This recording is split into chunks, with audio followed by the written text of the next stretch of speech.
Still be on top of the bag.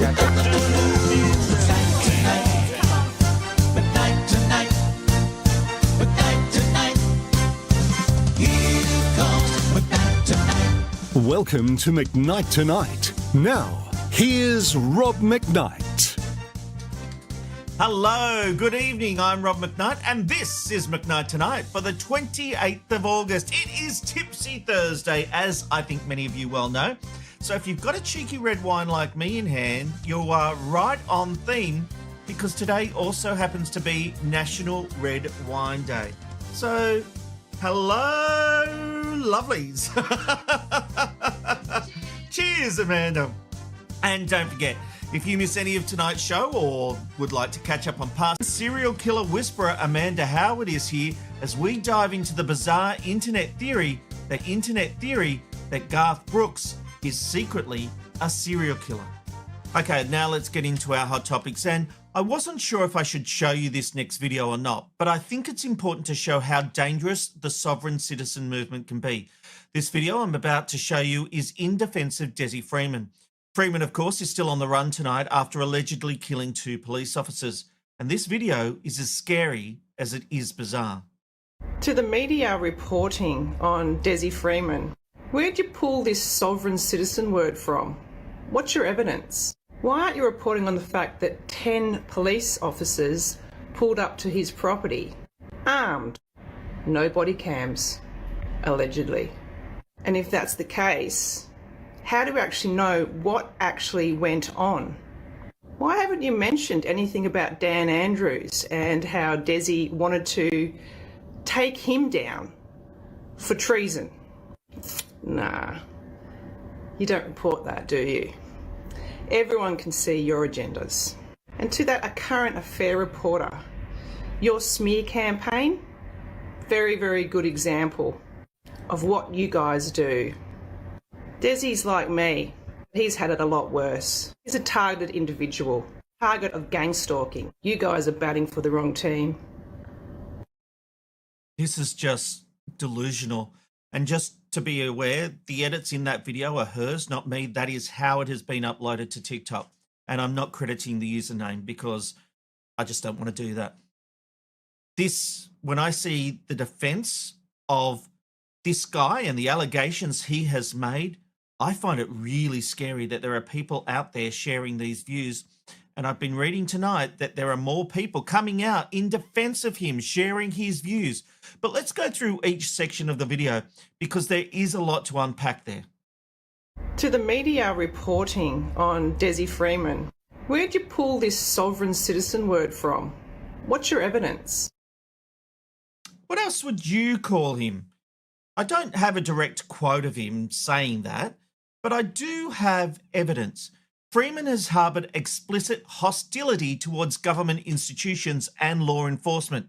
Notably, he has labelled police Nazis, Gestapo, terrorist thugs and corrupt filth in court filings. Freeman is well known to police. According to news.com.au, he appears to be a prominent name in a suspected sovereign citizen circles and affiliated media. Last night, I showed this bizarre footage of him in court trying to arrest the magistrate. Okay, I arrest you for acting oppressively and when interested and perverting the course of justice. You must stand down. You are now in my custody and under... Does this court obey the law, sir? Just have a seat. Does this court obey the law? Have a seat. Even just once? Have a seat. If it looks like a duck and quacks like a duck, it's a duck, and he is a sovereign citizen. Let's continue. Why aren't you reporting on the fact that 10 police officers pulled up to his property, armed, no body cams, allegedly? Huh?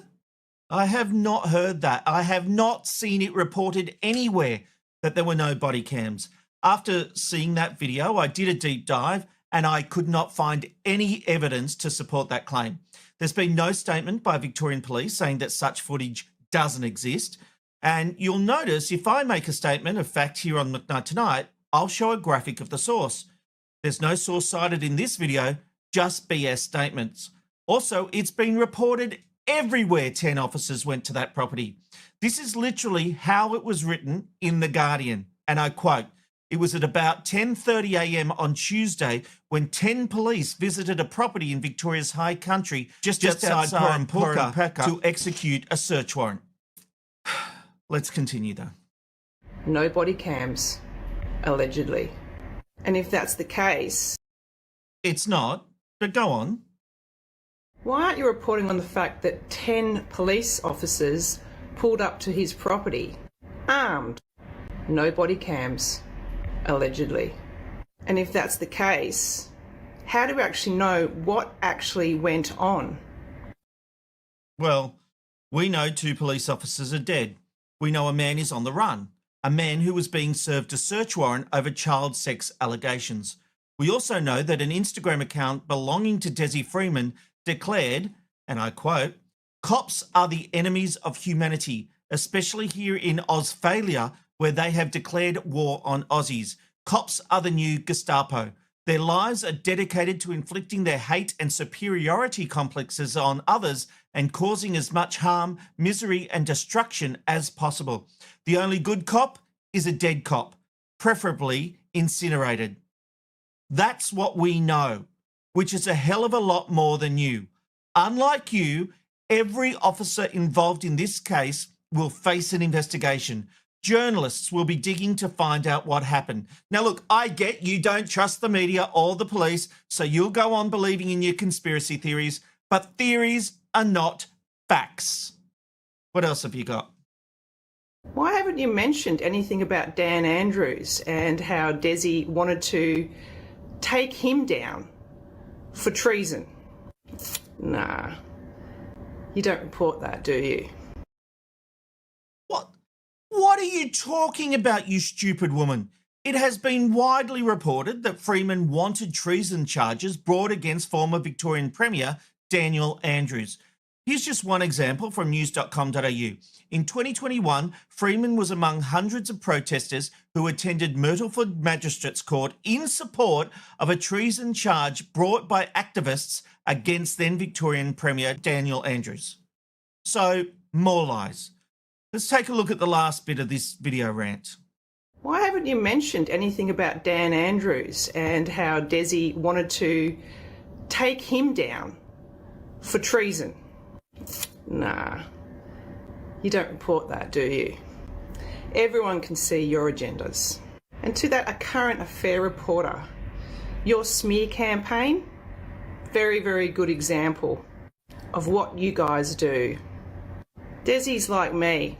He's had it a lot worse. He's a targeted individual, target of gang stalking. You guys are batting for the wrong team. I don't think so. And if Desi is like you, you should be locked up because you are a threat to the rest of us. If you think this man and the allegations against him are okay, you have no place in our society. And look, if you want more background on the sovereign citizen movement, go and watch my interview from last night with Associate Professor Joe McIntyre.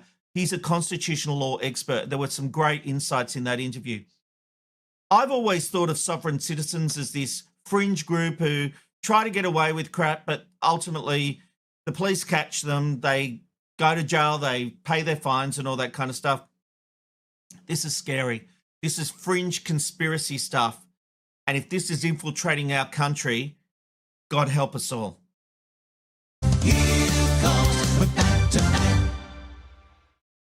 All right, let me know your thoughts. Are you as worried about the sovereign citizens as I am with all this going on? Leave your thoughts at youtube.com/@McKnight tonight. I will be getting to your feedback very shortly. Moving on, and Bob Katter is never far from controversy, but today he crossed a line, threatening to punch a journalist. Have a look at these scenes that played out in Brisbane during a press conference where Katter was speaking about his intention to attend a March for Australia rally this weekend. Oh, mate, don't say that, because that irritates me, and I punch blokes in the mouth for saying that. Don't you dare say that. My family have been in this country for 140 years, right? So if you say anything like that, I have, on many occasions, punch blokes in the mouth, right? So I'm restraining myself today. Don't say that. I'm sure that Don't you said it. say that because you're a racist. You're a racist. You cannot say what you've just said without being identified as a racist. Some gentlemen, ladies, this man is a racist. Bob, doesn't he have the freedom to ask a question as a journalist? No, he doesn't if he asks a racist question, which implies racism. I'm not going to answer it, and I don't consider him a proper Australian, a fair-minded Australian. He sees people as foreign because of their heritage. And that is very un-Australian. Very un-Australian. Must have been one hell of a question. So just what was the insulting question Channel 9's Josh Bavis asked to warrant such a reaction? You seriously won't believe it. Bob, you've got Lebanese heritage yourself. Oh, mate, don't say that because that irritates me and I punch blokes in the mouth for saying that. Okay, so let's be clear. The question was, Bob, you've got Lebanese heritage yourself. And that prompted that unhinged meltdown. And this is a guy who represents an electorate in our federal parliament. In our federal parliament. And he thinks that is okay. He thinks it is okay to go for a journalist like that, get up in his face and threaten him. Threatening, talk about punching, talk about over a question. I don't know what why Bob Katter has an issue with his Lebanese heritage. Australia's a melting pot. That's what we are. Now, if he wants to be a white supremacist and he hates himself, well, Bob Katter, I can't do anything about that. But don't attack a journalist when you're talking about immigration and marching for Australia and what it is to be Australian. Don't attack a journalist for asking a question about your heritage. That's not racist. To accuse that journalist of racism, give me a break. Well, tonight, Bob Katter went on 10 News Plus to defend his actions.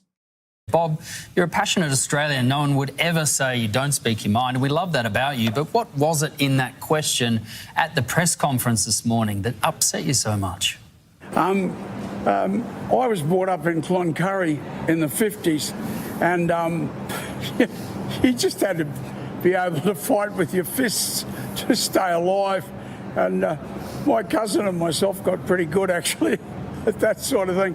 But no, look, you know, I wrote a best-selling history book, An Incredible Race of People, and we are an incredible race of people. And we are Australians. And when you make remarks that separate us out, then I am entitled to my rage and my fury. I am entitled to it. No, you're not. You absolutely are not, you blithering fool. This is a professional environment. You are an elected representative answering a question from a journalist who's not even asking a bad or racist question. As I said, obviously you have a problem with your heritage. You seem embarrassed by it, but you can try and laugh off your actions, but they are not acceptable. That's how I work. I'm from Cloncurry. You know, it is not acceptable. And that interview just goes all over the place. It was obviously pre-recorded, and they have obviously edited it to try and make it coherent a little bit. I would love to see the raw footage of that interview because it is wild as it was. And in the next part of the interview, Katter can't see that he's done anything wrong. So, Bob, look, question aside, though, is it right to threaten a journalist at a press conference simply for asking a question? I wasn't threatening him. I was acting. There was no threat involved. There was just action, immediate action. So he could choose if he wanted to go on with it or if he didn't. But there was no threat involved. Don't use the word threat. I don't threaten. I just act. No, that wasn't threatening at all. Amanda, can we have a look at that footage again?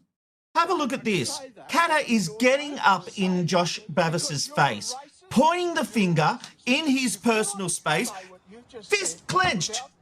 That's not threatening at all. Not threatening at all. Well, Channel 9 has rightly demanded an apology. Well, they shouldn't hold their breath. And I won't be ashamed or apologising to anyone for my behaviour this morning. And I think the bloke got off quite lightly, quite frankly. In any other profession, you would be sacked. for that behaviour. So he hasn't gotten off lightly. You have gotten off lightly. But you weren't threatening him, were you, Bob? He got off lightly. Your words. But you weren't threatening him. And there's another part of this story that troubles me, and that's the way the journalists themselves sort of write off his behaviour. Amanda, can you pull up that very first clip that we ran from the interview and listen to Denham Hitchcock's, the way he phrases his first question? Bob, you're a passionate Australian. No one would ever say you don't speak your mind. We love that about you, but what was it? Oh, yeah, we love that about you. You speak your mind, you mad hatter. You know, like, you just go and threaten people, but it's all good fun. Charles Croucher said something similar in his stand-up on Channel 9. It's not acceptable. Why do we... I mean, this is everything that we made movies in the 70s. You know, Barry Humphries literally had a caricature that could be Bob Catter, just without the alcoholism. You know, like, this is embarrassing. Aren't we better than this? And look, I accept he's an elected representative. I'm not in his electorate. I don't get a say, but I think he's an embarrassment, and I think his time is done. He needs to get out. And in any other profession, he would be kicked out. What he did today is absolutely not acceptable. Not acceptable at all.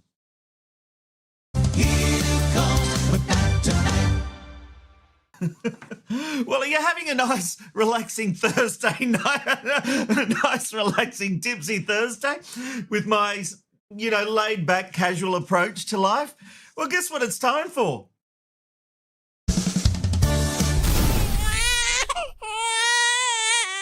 Yes, it's time for Rob's rant, because I haven't been doing enough. And you know what really gets on my nerves? Sitting on a train or bus, minding your own business, and someone decides the entire carriage needs to hear their Spotify playlist. Well, in the UK, both Conservatives and Liberal Democrats say enough is enough. They want on-the-spot fines up to £1,000 for people blasting music without headphones. In London, Transport for London has even launched a poster campaign called Headphones On, targeting so-called headphone dodgers. And it's not just the Brits. Irish Rail is also cracking down, handing out €100 fines for commuters who can't keep the volume to themselves. And by the way, the words bear beating that you can see in that headline, well, that means playing music or video out loud without using headphones. Oh, I love this. I love this. I've had people try to call me when I've been on a train, and I will not answer the phone. They'll text me and I'll say, on a train, can't speak. And they say, oh, just quick, get on the phone. I won't do it. And I don't even have to be in a quiet carriage. I just think it is the height of rudeness. And when people are there on their phone, oh yeah, went to the show, blah, blah, blah. I just can't deal with it. And you know, playing music or anything out loud is absolutely, obviously not an option. But when you're talking on the phone, what gives you the right? You know, the day my dad died, my mum was trying to call me. I was on the train to work, wouldn't answer. And Justine, my sister, she sent me a text saying, you need to speak to mum. And I sort of got an inkling. So I'm there like, hi, mum, yeah, you know, and dealing with it. And that's when the lady opposite was lovely. And because she obviously heard the conversation and I was trying to whisper, and she was lovely, offered to drive me home, get back on the train, come back with me and to her stop and drive me home. It was a whole thing. But except for when someone dies, you should never, ever speak on the phone. You should never play your music out loud or your videos or anything like that. When did basic manners become optional? Do we really need governments and fines to tell people use your bloody headphones? Well, apparently we do. And I'm all for it. $1,000 or £1,000, whatever it was, I don't know if it was pounds or dollars, but good on them. I am all for it. Bring on the fines and make people do the right thing. Unfortunately, people don't do the right thing, and we need them to do the right thing.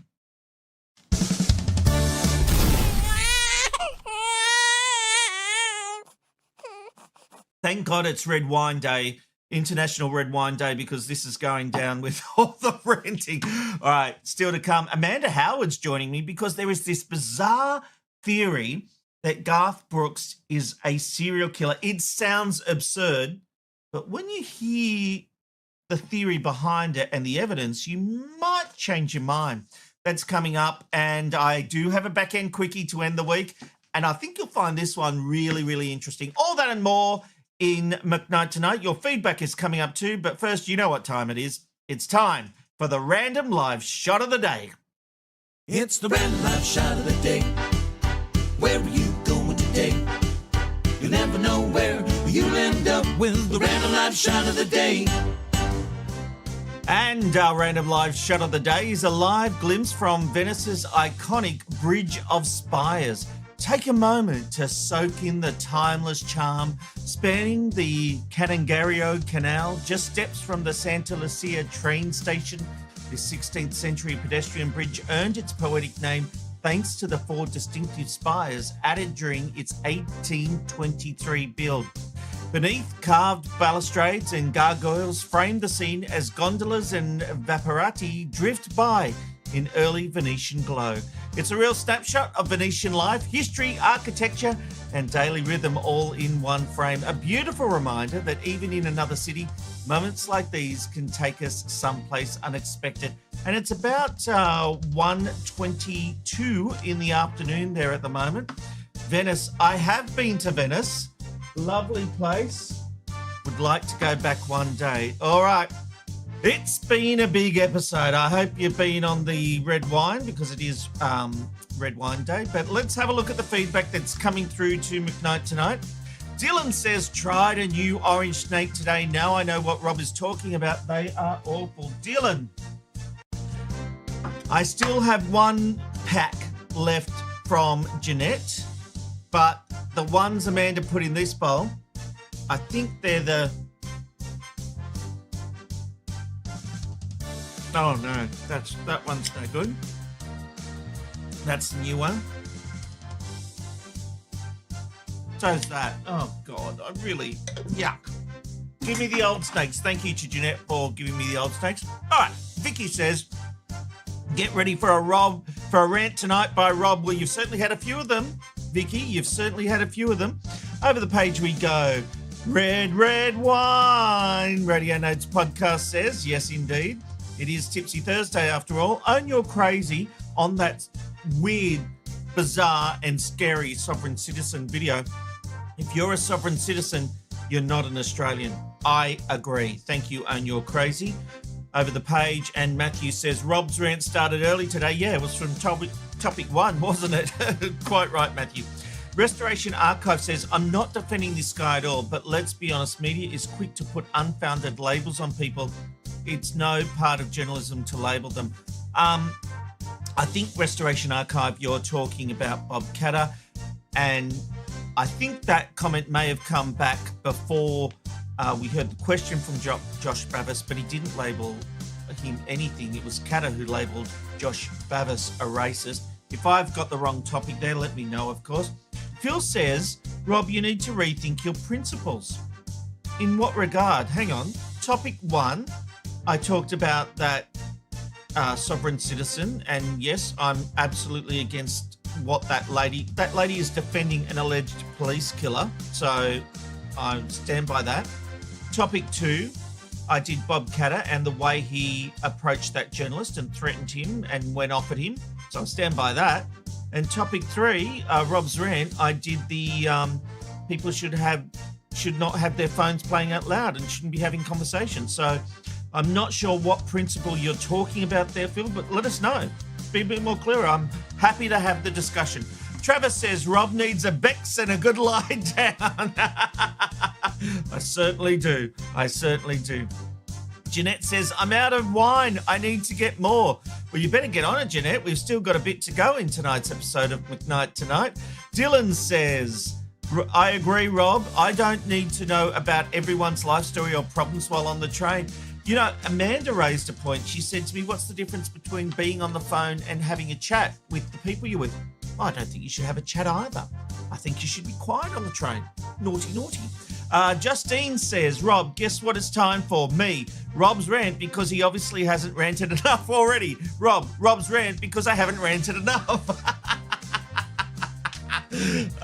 She gets me. Keep your feedback coming through. We will get to more of it as McKnight Tonight continues. Okay, have you seen this wild theory about Garth Brooks? Fans think the popular singer is actually a serial killer. But before you write this off as pure nonsense, you might want to take a look at this explanation.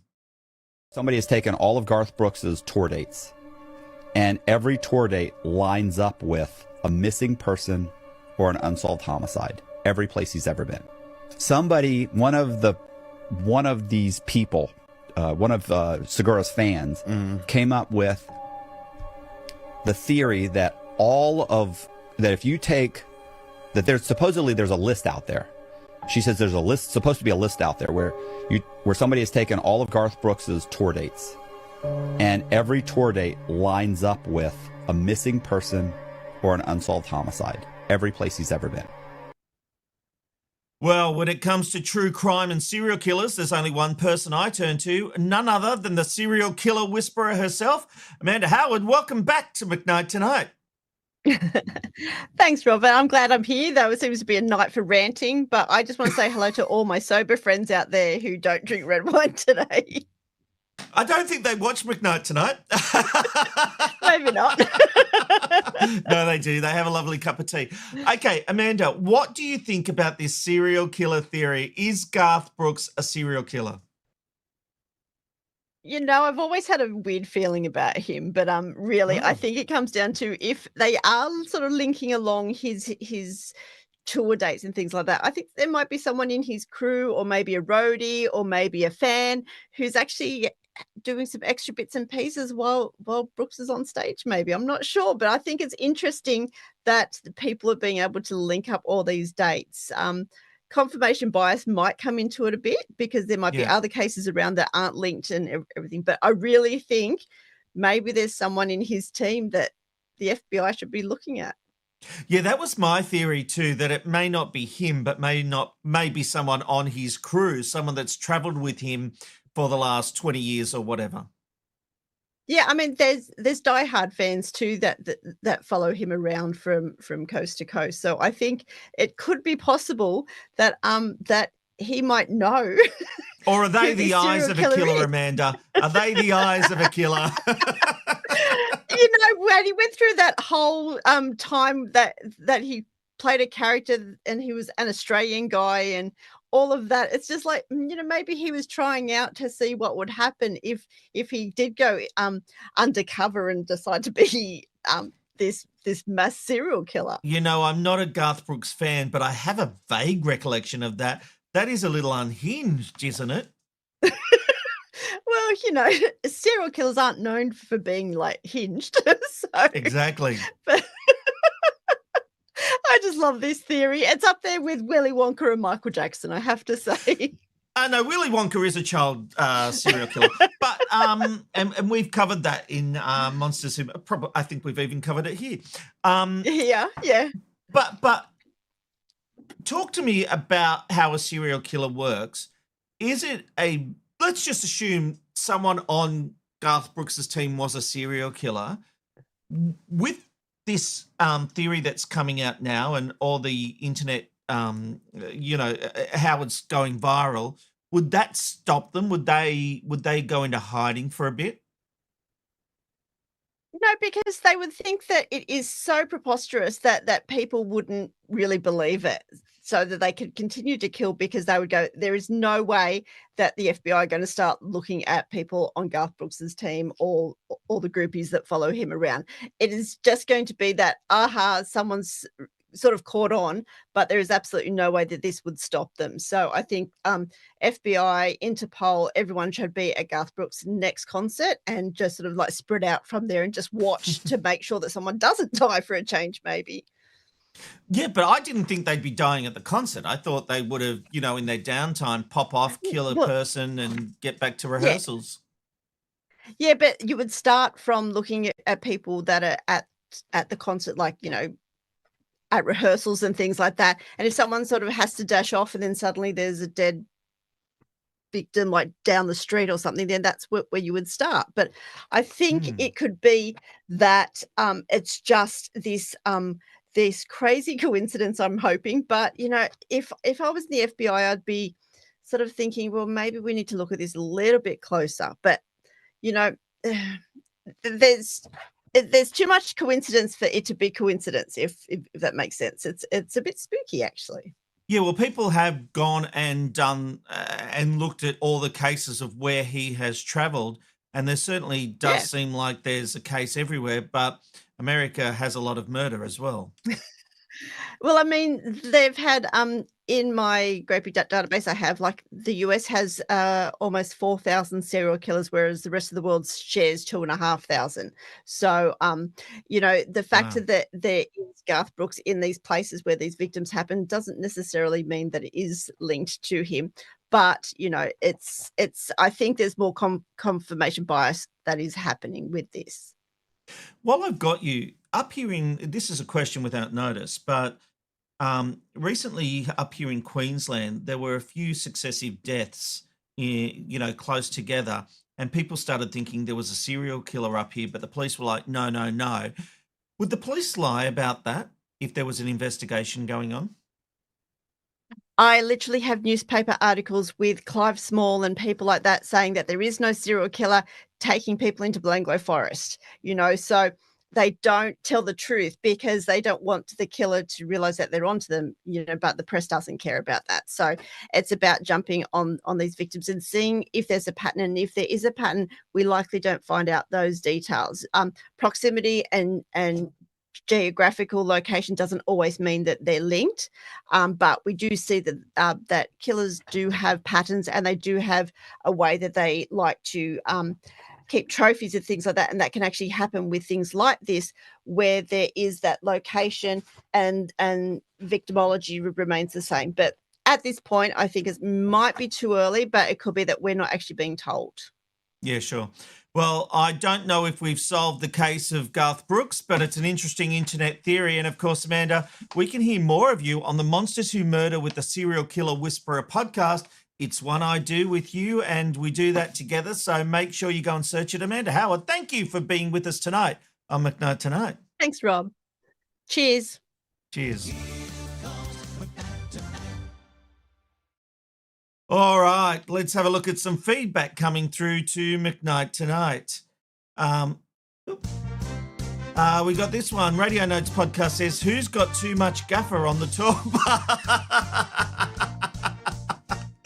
Very good. Nicole says, how does someone think these things up to research killings, missing persons, and concert dates of a particular artist? Someone had a lot of spare time on their hands. So true, Nicole, so true. We've also got this one from Own Your Crazy. Country music makes people killers. It's time to shut Nashville and Tamworth for public safety. Gillian says, yikes, not Garth. Maybe, Gillian, maybe.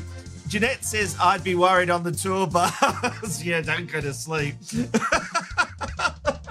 You're all on fire.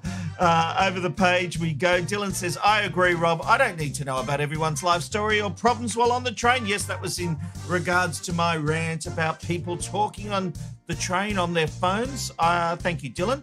Michael says, from a daily PT user, public transport user, this is my daily inner rant. You are sharing an enclosed public space with others. Don't get me started on people taking phone calls on speaker. Have some respect for her. I mean, it's one thing to take the call. It's one thing to have the phone to your head. It's one thing to have the headphones in and be speaking, but to have the other person on speaker? Outrageous. Outrageous. Banish. Own Your Crazy says it's public transport, not the Venga bus. I don't know what that means. What's a Venga bus? Is there a cultural reference I'm missing out there? Dylan, quickly, let me know. Let me know before we go. Sorry, Own Your Crazy. Dylan says, unfortunately, I'd say fare evasion is the bigger problem to deal with first than this. Not up here in Queensland. We have 50-cent fares. 50 cents is all it costs you to go anywhere on the trains in Queensland, except to the airport. Own Your Own Crazy, Cluedo. Okay. All right. Thank you, everyone, for your comments. Now, before we go tonight, I said we would end the week with a back-end quickie. So you've had your wine. Hang on, I'll stop the music. Just take a moment. Are you relaxed? You ready for a back-end quickie? Because I love learning the origins of words and phrases. So if you're like me, you'll love this TikTok video.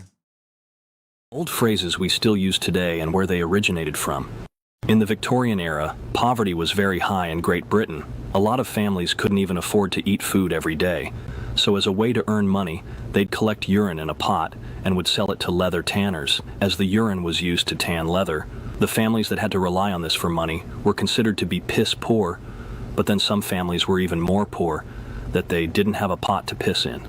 Back in the early days of America, before dollars and coins were common, hunters and traders would often use the skin of a male deer, known as a buck, to trade for goods. A buckskin was a valuable item and became a standard way to barter for things like food or weapons. Over time, people started using the word buck to describe the value of a trade, and even after paper money was introduced, the habit stuck. That's why today we still call a dollar a buck. In the 1800s, hat makers often worked with mercury when making the hats. After a while of being exposed to mercury, the hat makers would turn crazy as it caused mood swings, poisoning, and confusion, which all led to the expression, mad as a hatter. Not funny, but really interesting. I tell you what, you're all coming through with the feedback regarding the Venga bus. It's a party bus. It's from 25 years ago. The Venga Boys are a Europe dance band from the 90s. One of their hits is Venga Bus. I was too busy listening to Kylie, obviously. Spencer can loop me in, apparently. All right. That brings us to the end of this week of McKnight Tonight. We will be back on Monday with a brand new edition live from the Gold Coast, from my home internet garage. We will be here and bringing you McKnight Tonight. And don't forget to join us next Thursday for another Tipsy Thursday. Sit back, enjoy, have a drink. We will see you next week. For now, though, it's good night from McKnight.